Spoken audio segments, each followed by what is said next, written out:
ഈ വീഡിയോ കണ്ടാൽ നിനക്ക് മനസ്സിലാകും ഇപ്പോഴും നീ ഒരു ബോയ് ആയിട്ടാണോ അല്ലെങ്കിൽ പുരുഷനായിട്ടാണോ ജീവിക്കുന്നത് എന്ന്. സത്യത്തിൽ ബോയിൽ നിന്നും മാനിലേക്കുള്ള എവല്യൂഷൻ വളരെ ഹാർഡായ ഒരു കാര്യം തന്നെയാണ്. മോഡേൺ സൊസൈറ്റി ഏർലി ഏജിൽ തന്നെ ഫെമിനിൻ ബോയ്സ് ആക്കാൻ ട്രൈ ചെയ്തുകൊണ്ടിരിക്കുകയാണ്. നീയും സൊസൈറ്റി കാരണം ബ്രെയിൻ വാഷ് ചെയ്യപ്പെട്ടുകൊണ്ടിരിക്കുകയാണ്. ഇത് കാരണം കുറേ പുരുഷന്മാരും അവർ കൂടുതൽ ഫെമിനിൻ ആണെന്നും മാസ്കുലിനിറ്റി ടോക്സിക് ആണെന്നും കരുതുന്നു. As A boy, if you are very competitive, seek challenges and have a lot of energy. ഓരോ ദിവസം കഴിയുന്തോറും സൊസൈറ്റിയുടെ ബ്രെയിൻ വാഷിംഗ് കൂടിക്കൊണ്ടിരിക്കുകയാണ്. അതിൽ ഒന്നും നിങ്ങളെ നശിപ്പിക്കപ്പെടരുത്. അതുകൊണ്ട് തന്നെ ഇങ്ങനെയുള്ള കൂടുതൽ വീഡിയോക്കായി ചാനൽ സബ്സ്ക്രൈബ് ചെയ്തു വെക്കുക. സൊസൈറ്റിയുടെ നുണകളിൽ നീ വീണു പോകുന്നില്ലെങ്കിൽ തീർച്ചയായും നിനക്ക് ഒരു ബോയിൽ നിന്നും മാനിലേക്കായി തീരാം. ഗേൾസിൻ്റെ കേസിൽ അവർ വുമൺ ആകുന്നത് ഫിസിക്കൽ മെച്യൂരിറ്റി കൊണ്ടാണ്. എന്നാൽ ബോയ്സിന് ചില ടാസ്കുകളിൽ പാസ്സാകണം. നീ ഒരു ഫീൽഡിലും വർക്ക് ചെയ്തിട്ടില്ലെങ്കിൽ ഈ ലോകം നിന്നെ ഒന്നിനും കൊള്ളാത്തവനായിട്ടാണ് നോക്കിക്കാണുക. സ്ത്രീകളുടെ വാല്യൂ അവരുടെ ബ്യൂട്ടിക്കാണ്. ബട്ട് പുരുഷന്മാരുടെ കേസിൽ അതൊന്നുമല്ല. അവൻ തന്നെ വർക്ക് ചെയ്ത് അവൻ്റെ വാല്യൂ കൂട്ടണം. എന്തായാലും ഇതൊരു നല്ല അവസരമായിട്ട് തന്നെ നീ കാണണം. നീ ആരാണോ എന്നത് ഒരു വിഷയമേ അല്ല. കാരണം നിനക്ക് തന്നെ നിന്നെ ഒരു ഹൈ വാല്യൂ മാനാക്കി തീർക്കാം. ബോയ്സിനെ മാനാക്കുന്ന 4 കാര്യങ്ങൾ ഏതെല്ലാം എന്ന് നമുക്ക് നോക്കാം. Number 1, responsibility. അനാവശ്യമായി മറ്റുള്ളവരുടെ കാര്യങ്ങളിൽ ഇടപെടാതെ സ്വന്തം റെസ്പോൺസിബിലിറ്റി എന്താണെന്ന് തിരിച്ചറിയുകയും അത് കൃത്യമായി ചെയ്യുന്നവനുമാണ് പുരുഷൻ. Number 2, doing instead of talking.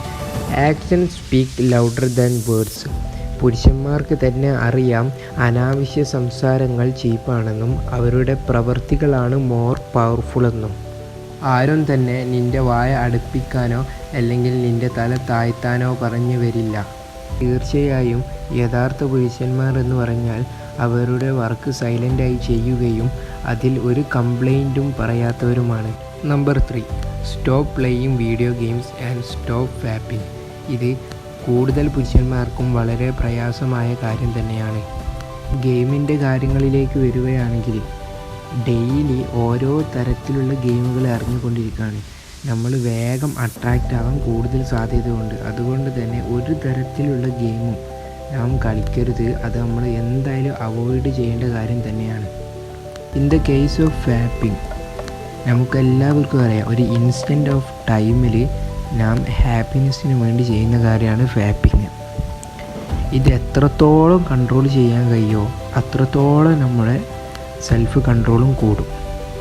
വാപ്പിങ്ങിന് ശേഷം ഇൻട്രസ്റ്റ് ഇല്ലായ്മയും നിൻ്റെ ലോവർ എനർജി കണ്ടിട്ടും നീ വീണ്ടും വീണ്ടും അത് ചെയ്യുന്നുണ്ടെങ്കിൽ അത് നിൻ്റെ മാത്രം തെറ്റാണ്.